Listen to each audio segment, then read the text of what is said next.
श्रद्धा का ये पर्व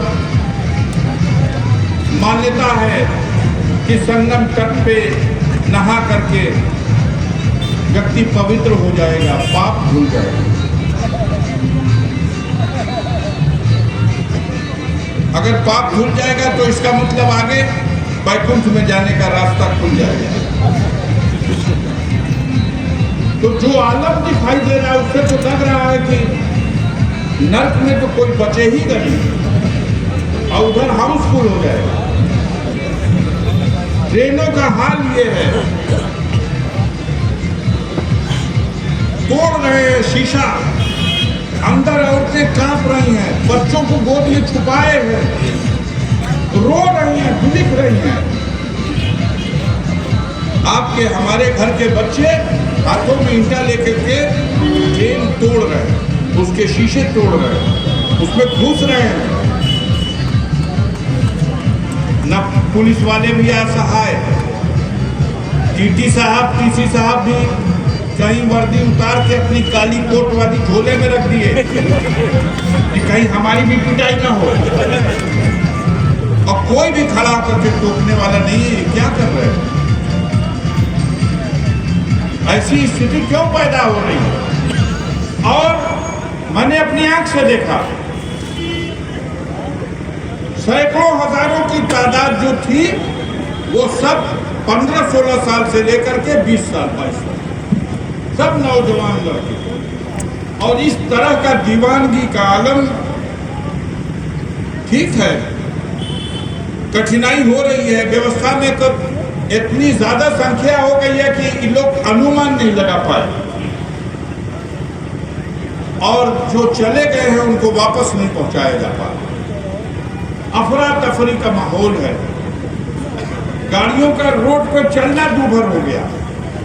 वहां का आलम तो ये है कि आपने सुनाई कचरा के मर गए कितने लोग, उसकी सही गिनती आज तक पता नहीं चल सकी। जो लोग वहां से गए लौट के आए हैं वो बता रहे हैं कि अरे भैया गिनना मन का ना रहा, इतना आदमी मर गए। अब सरकार गिन के बता रही कि 25-30 आदमी। तो बड़ी विचित्र स्थिति में है। ये विशाल देश है, दुनिया का सबसे विशाल आबादी के एतबार से जनसंख्या में पराजित कर दिया। अब कई जना सोचे हुई कि मुद्रा में पराजित कर दिया ना। ऐसे तो हम अपने आप को कहते हैं कि हम विश्व के गुरु हो चुके हैं, हम विश्व गुरु हैं, हमने दुनिया में डंका बजा दिया।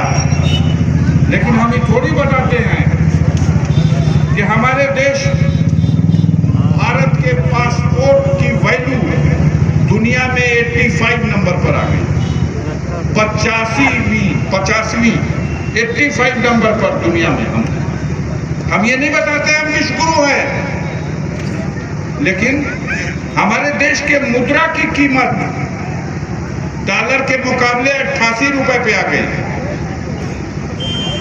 हम विश्व गुरु हैं, डंका बज रहा है दुनिया में हमारा, लेकिन हमारे नागरिकों को अमेरिका, अब वो भी ट्रंप साहब जब हो गए वहां के राष्ट्रपति, जो हमारे दोस्त हैं, वो जीतते हैं तो हम कीर्तन गाते हैं, हम उत्सव मनाते हैं, हम यज्ञ कराते हैं, और हमारे नागरिकों को पैरों में बेड़ी, हाथों में हथकड़ी और कमर में रस्सी डाल के भेज दिया। हम विश्व गुरु हैं। समस्या के समाधान के सवाल पर मत पूछना। देश पर कर्ज का बोझ 200 करोड़ रुपए से ज्यादा हो गया। प्रधान जी अगर पूछल जाओ कि अच्छा कर्ज लिया बा तो भराई ना, तय भैया किस्तिया भरत हुआ तो ना, किस्तिया भरे भर तो जुगाड़ में के बन पावा, तब बेजवा तो भर द भैया बाहर। इतना कुल टैक्स वसूलने का बाद हमारे पास क्षमता नहीं है कि जो कर्ज हम ले चुके हैं देश के लिए, वो कर्जा का हम ब्याज भर दें। अच्छा भैया तो ब्याजो ना भर पैब, कर्जों का किस्तिया ना भर पैब तो देशवा का हुई? तो एगो तरकीब सोचले बाड़ी। का सोचले बाड़ो?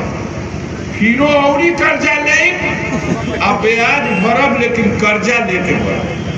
अब बताओ जितना कर्जा बा वो कर्जवा का किस्त ना दिया, वो कर्जवा का जो ब्याज बा वो ब्याजवा ना दिया, और ब्याजवा में से कुछ देवे खातिर फिर कर्जा ले और तब ब्याजवा दे। बताओ कहाँ जाते हैं आप? कहाँ जा रहे हैं?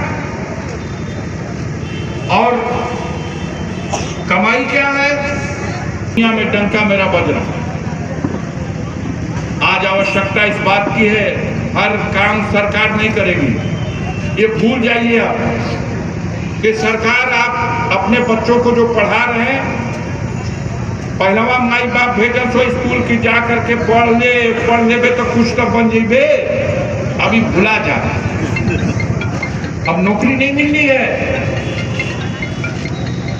तो नौकरी वाली शिक्षा ना, तो कम से कम रोजी रोजगार चलावे वाला तो शिक्षा मिलो। और कौनो दुनिया का रोजी रोजगार के चलावे के होई तो अपना चरित्र उत्तम बनाना हो, अपना कैरेक्टर का विकास करो। कुछ भी करोगे, गुरु जी क्या करते हो? कारखाना चलाते हो? गुरु जी क्या कर रहे थे? बोलिए, समाज को दिशा दे गए, दुनिया को दिशा दे गए।